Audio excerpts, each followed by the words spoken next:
Just days away from taking office, can Donald Trump deliver on his boldest promises? From ending the war in Ukraine to taking back the Panama Canal, Donald Trump has made historic, some say impossible pledges.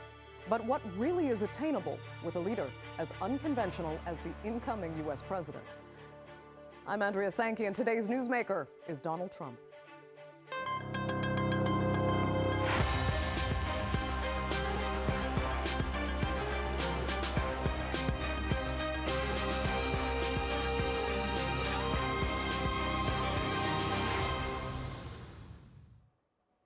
Donald Trump has already taken credit for the Israel-Hamas ceasefire after claiming all hell would break loose if Israeli hostages weren't returned before he takes office on Monday. Maintaining any ceasefire will be the real test, but remember, for years, Trump has promised to bring lasting peace to the entire Middle East. Aside from that, he's now pledging to return the Panama Canal to U.S. control while taking over the island of Greenland. And of course, there's ending the war in Ukraine, as well as carrying out mass deportations of undocumented migrants. It's a huge list of huge promises, but what can Donald Trump realistically deliver? Here's a look. Donald Trump begins his second presidency on Monday, promising bold action from day one. His focus on international policy appears to be more confrontational than his first term, which was strictly America first. From a vow to end the war in Ukraine to a warning to Hamas over Gaza, Trump is setting the stage for a very assertive foreign policy. And at the heart of it is the promise to end the war in Ukraine. Before I even arrive at the Oval Office, I will have the disastrous war between Russia and Ukraine settled. It will be settled quickly. I will get the problem solved, and I will get it solved in rapid order, and it will take me no longer than one day. That pledge has since been watered down, but he still says it will be over within months. Meanwhile, the president-elect's rhetoric on the Panama Canal has pitted him against both Panama and China. He's threatened to retake control over the vital waterway, falsely claiming that Chinese forces are in control of it. Nothing and no one can diminish this political reality of Panama today in front of the world. Panama is 100% sovereign in its territory, and the canal is and will continue to be Panamanian. Trump has also stated his wish to buy Greenland or even take it by force, citing national security concerns in the Arctic. His son Donald Trump Jr. even flew to the island, greeted, of course, by locals wearing MAGA hats. People really don't even know if Denmark has any legal right to it. But if they do, they should give it up because we need it for national security. That's for the free world. These bold declarations stand in contrast to the more isolationist mantra that defined Trump's first term. Critics argue that this more outwardly aggressive stance could alter America's relationships globally. Domestically, Trump promises mass deportations, ramped up oil drilling, and tax cuts. But his bold foreign policy commitments raise questions.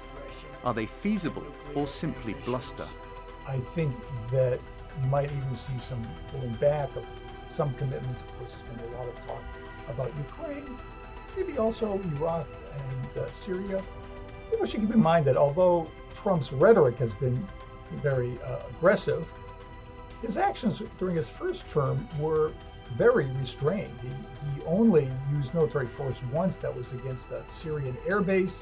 As Trump takes the reins once again, his transactional style of leadership will test not just his America First slogan, but the very fabric of America's global relationships.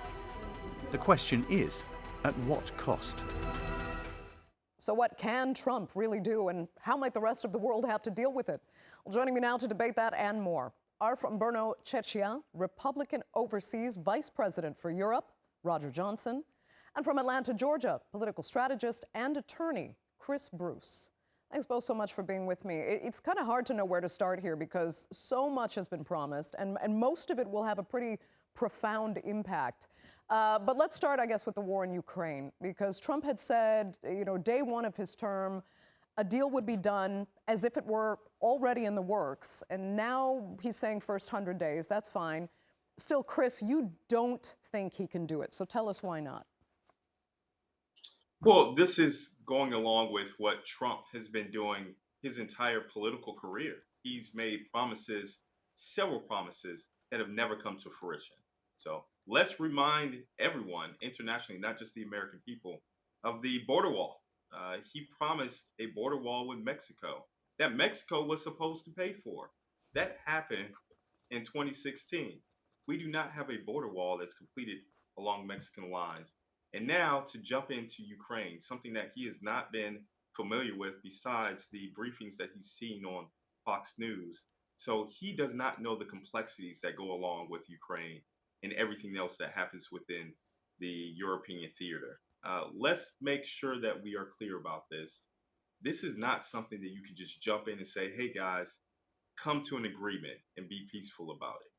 The first 100 days to make sure an agreement that's going to happen with two sovereign nations just doesn't happen overnight. And you have other European nations who have stepped up and said, we are going to fight and help Ukraine when it comes to defense of Ukraine now. So it's not that Ukraine has to listen to the United States as much in this possible scenario. So Trump's promises have always been promised. I'll tell you this, Okay. though, the accountability for it will fall short, and I think he'll get a pass on it if it does come to a ceasefire after 100 days. Okay. Roger, you tell us why you believe it is possible, and how might, I have to include this 100-year security pact that Ukraine just signed with the UK, one of the U.S.'s strongest allies. How might that factor in? Well, comparing Trump's discussion on what he needs to do and what Joe Biden said he was going to get done, I've got all my money on Trump being able to jump in and quickly within a matter of a couple of months to finally resolve that terrible situation in Ukraine. There may be somebody else on this call who's worked in Ukraine before, but I have worked in Ukraine before. It's a difficult place to be. I was not there during the war. I did my war in other places, but it's. I think it's very important to solve this issue, and I think it's going to be very important to have the nation signing up and said we're ready to go with this, and actually now President Putin has also asked for a meeting with President Trump. So I consider that a very positive issue and a sign for the future that sounds promising. So let's first of all let's get President Trump inaugurated on the 20th, and then we go forward. Yeah, I mean, it is important. There's no doubt about that. But it has been years, and no one has been able to solve this war, to bring peace between Russia and Ukraine. But help me explain then, Roger, why you think Trump is uniquely poised. Is it because of his relationship with President Putin? And again, might that actually come up against what the UK is now promising under a liberal regime, that they're going to defend Ukraine for another 100 years with the security pact? But personally, I don't think that's the way to approach it. I think the way to approach it is to get face to face with Mr. Putin and make sure that we understand this can't go any farther. There have been too many lives lost already, and to put the hammer down and says we will not tolerate this any longer. Let's make it a deal and let's find a solution. Let's do it now. Okay. Chris, if you want to comment, go ahead. If not, I'd like to move on to some other major issues. I do want to comment, and I want to make this comment very clear and very brief. When it comes down to it, Ukraine is a sovereign nation that was invaded by Russia. The Trump presidency and administration has never said that they are on the side of Ukraine to make sure that Putin and the Russian forces leave Ukraine. Anything else would be a loss for the American people and the world globally. Okay. I'd like to move on then. Chris, I'll stick with you. We know Trump has taken credit for the Israel-Hamas ceasefire, but beyond that, he's also promised peace region-wide, and he'll actually cite, the Abraham Accords as one of his major achievements. But the landscape has changed dramatically since those agreements were signed. Does he have any advantage in the region now especially with those Arab partners? Well, let's look at this. Of course, he took credit for it. Trump takes credit for any and everything that goes well, except the losses that happen. So when it comes down to it, like you said before, the region's different. There are different power players within the region. There are different aspects to come to when it comes to military advantages. And again, the world is tired of seeing a genocide that's happening in Israel, in Palestine. So when it comes down to it, American forces and where we stand, I believe that everyone is on the side of Israel when it comes to America, America's point of view towards it. But this must end, and it must end in a peaceful manner. This deal has been done during the Biden administration. It started during the Biden administration, and it's ending in the Biden administration. Now, going forward during the Trump administration, we'll see if we can hold a ceasefire and get to real peace. But I'll say this for all presidencies of the United States. Conflicts in the Middle East have continued to rise and fall within it. It's upon the presidency in which they will be judged upon about how well and long peace lasts in this region. Okay, Roger, I mean, go ahead. You know, he is promising to solve issues that have been centuries in the creation, if I can put it that way. Do you think he's, again, uniquely poised to solve the Israel-Palestine issue, especially given he is an exceptionally close friend of Benjamin Netanyahu, who's now actually has an arrest warrant out for war crimes, basically? How is Trump going to work with that? Well, of course, there's a lot of dust on the sidelines, but I think that there's a real possibility to be able to solve this issue very, very quickly. I think it's a positive factor that Netanyahu and Trump are quite close and understand each other very well. They've met several times. The Middle East is a difficult place to be, and I said to you in our previous conversation, I actually fought during Desert Storm to free Kuwait, and as an Army officer, I've been there and I've done that. A war is a terrible thing, but it's I think the best thing that can happen if President Trump works closely with President Netanyahu and then the other parts, the other players in the region, and we find a quick solution to that. Okay, Chris, I'm going to come back to you and look at some other issues on the table. You know, some are saying now, and we're going to look at the economic side of some of the very bold promises made, and some are saying that Trump's plan to impose tariffs, on China as well as other U.S. allies, including Canada, could actually backfire gravely. Are you worried about, I don't know, would you describe it as a level of economic chaos being created here? Or do you think, at least in that sense, Trump does know what he's doing? No, I do not think Trump knows what he's doing. And I'll even make a connection for Israel and Hamas to this situation. The Israel and Hamas situation is already a volatile fire that can turn into an uncontrollable blaze. And dealing with that, because of his rhetoric, could turn the same way in our economic situation. While the United States does have a very strong economy, let me be perfectly clear about that, Donald Trump is inheriting a very strong economy from the Biden administration. He needs to admit to that. Dealing with a series of tariffs that have happened with China or any other country happens, we all know that the world and the United States is in a tenuous track that could fade back at any time, in any moment. Tariffs is a very volatile way of getting through this and reminding you in history about the recessions and depression that we've gone to due to tariff. So I'm trying to figure out where it comes in, and he is yet to explain how tariffs are directly going to help the American people. Because when you have a tariff, surprisingly, prices go up. And people have voted on prices when it came to this past election. I don't see how the American people stand for prices going up even further. Okay, Roger, I'd like to get your take on that. We have to remember as well, he's also promised lower interest rates, lower taxes, and lower inflation alongside imposing those tariffs to build the U.S. economy. Well, I'm not sure where Chris has been for the last 4 years, but from my point of view, as an American living overseas, the American economy has not done well in the last 4 years. I think it's been a disaster. Some terrible things have happened. And I think that President Trump, or soon to be President Trump, is the right approach to go aggressively after these points and to make every step possible to improve the economic situation in our country. And I look forward to seeing that come to pass, and I can't wait until the 30th of the month. Roger, again, I mean, I hope you're right. A lot of what he's proposing is pretty untested.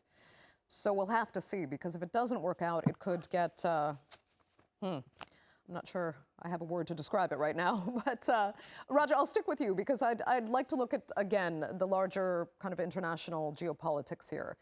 And some would say it's a bit confusing, because initially most assumed America first meant more isolationist policy with, no foreign interference. But now it feels like Trump's plans are a lot more global, even if it still technically puts America first. So do you think the world was really ready to hear, first of all, what he's been saying about the Panama Canal, about Canada, and about Greenland, for example? Well, for instance, yeah, the points of Panama Canal and Greenland especially, both of those countries, or the areas that we're discussing, the canal in Panama and the entire Greenland mass, are extremely important for international defense, and for how if there's another war, hopefully not, that hopefully that can be avoided by all means. But both of those, the ability to be able to shift our battle fleets between the Atlantic and the Pacific quickly, it depends on the Panama Canal. And if the Panama Canal suddenly closes, oh, by the way, and the United States completely paid for it and built that entire canal, and it turned over I think it was Jimmy Carter that turned it over to Panama. He said, "Here you go, it's yours, folks, and you can administer it any way you want." I think that needs to be resolved. I think there needs to be some very serious discussion on how that can be accomplished quickly. And regarding Greenland is also an important area for transiting for in case we have an issue with Russia that needs to be dealt with. It's a large landmass, and Denmark just sees it as a territory and not actually a part of the country. So I think that's also an issue that can be resolved peacefully and provide benefit for the U.S. and also as far as for security within the entire globe. Okay, Chris, go ahead. So I'm going to start off with agree. Panama, Canada, and especially Denmark and Greenland are very pivotal economic and military strategic locations. I will completely agree to that. Now, let's make sure that we are correct with history. The reason why President Jimmy Carter, God rest his soul, who's just passed, turned over the Panama Canal is because the United States promised to turn over the Panama Canal to the people of Panama. There is nothing else that distinguishes that. That was an agreement made by the United States for this canal. You cannot come in back later on and say, "Hey guys, now we want this canal back." That is not how the world works. That's not how business works. And that's not how we should have a real strategic, economic, and military plan. Greenland's the same way. When it comes down to it militarily, strategically, in the Atlantic, if you do have Russian submarines or other military locations, we need bases out there. There's not many places besides in Europe and the United Kingdom that we actually do have submarine locations to actually hook up militarily. Now, when it comes down to it, you can do this, but it has to be done in a diplomatic manner. These are sovereign nations. If we go and invade or even threaten to invade, we're no better than Russia. And I'll tell you what, the American people are tired of war. We just got out of Afghanistan. There's no reason for us to even go and think about going into another sovereign nation. Okay, Roger, I could see you adjusting your eyebrows hearing that. Yeah, I mean, nobody wants war, and that was Trump's, one of his pillars is that no more wars. But then he's kind of engaging in this threatening language with U.S. allies that if you don't give it to us, we'll take it. I think you've misinterpreted what's been said about that. Greenland and the Panama Canal. There have been no threats. There won't be any threats. And it's a matter of intelligent discussion between nations on how we solve this. I think both areas. Can you go back on agreements that date back decades, though? Is that acceptable? For instance, are you talking about the Panama Canal? The Panama Canal, for example. Yeah. Well, then we need to be clear on what was said and who said it and when it was said. Because in my historical background or being able to, my experience in what I know of history, that doesn't sound very accurate. Okay. I don't have the historical discourse on that at hand right now, but I'll tell you what, we're down to our last 4 minutes or so. So I'll look at one big domestic issue, but that has very large international implications. Before we go, Chris, there is this wish, or I shouldn't say wish, this plan for mass deportations. Huge issue in the United States. Incredibly expensive undertaking. Some say risks a lot of, even human rights violations, but that it's necessary to keep America safe and to actually build the U.S. economy. Also, the same issue with the visas, the worker visas that ties into all of this. No more, and the Republicans themselves are fighting over it. Skilled visas. Elon Musk says keep them. The Republicans say no. Those are the jobs for our people. I mean, where do you see this going? How can that massive immigration issue be managed for the benefit of all Americans? So let's be clear about this too. And this is where I do almost admire this situation that deals with Republicans and messaging. They had a clear message during the campaign: deportation. Just let's get rid of any and everyone. That's something that the American people can understand. When it comes to immigration, it is a highly complex issue because you have people who have come over here, have had children who are American citizens, and who will stay here and remain here as well. So it is a highly complex issue. But this border needs to be secure. I will never go back on that. And people who are here need to be documented.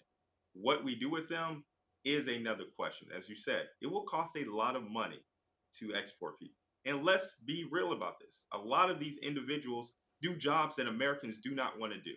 That deals with the agricultural and manufacturing industries. If we deport them, it's going to be a problem with, again, prices going up and workers not being able to do these jobs. And the last piece of information I'll put towards this is a humanitarian crisis that you never want to see. There's never a time that you want to see the United States government round up a group of people, stereotyping and cannibalizing them, and then sending them away. That is a highly dangerous situation where you never want to see a government mobilizing just to round up a group of people. Okay. And Roger, if you can also speak to the Republican divide now as well regarding immigration over those high-skilled worker visas. Well, there's a huge difference between immigrants or illegal immigrants that have come across the border with no skills and have just set up their abodes somewhere in the United States with no citizenship, no license, no training, and that's a big difference from to having skilled workers that you bring in for specific jobs that require a high level of skill and training. Sure, but a lot of Republicans don't want those visas issued anymore. They're saying those jobs should be for Americans. Which I don't disagree with that. I think that could be a realistic way to handle that. But right now we need to get rid of all these illegal immigrants that have come across that have on a high level have been committing terrible crimes against United States citizens. Wouldn't the border wall have solved that, though, according to Trump? a strict border, yes, that in place that would have solved a lot of that. Yes. Is that coming? Yes, that's going to come as well. I'm quite sure of that. Okay. If in the next 3 days, unless Joe Biden can sell all the prefabricated elements, the steel walls to build the border that had been sold at 5 cents on the dollar, we're going to be able to make quite a bit of progress in the next year. Okay, Roger. That will unfortunately have to be the final word for this edition of the Newsmakers. We're completely out of time, so I'd like to thank both of my panelists sincerely so much for being with me, and our viewers, of course, for joining us as well. Remember, you can follow us on social media, and do be sure to subscribe to our YouTube channel. I'm Andrea Sankey. We'll see you next time.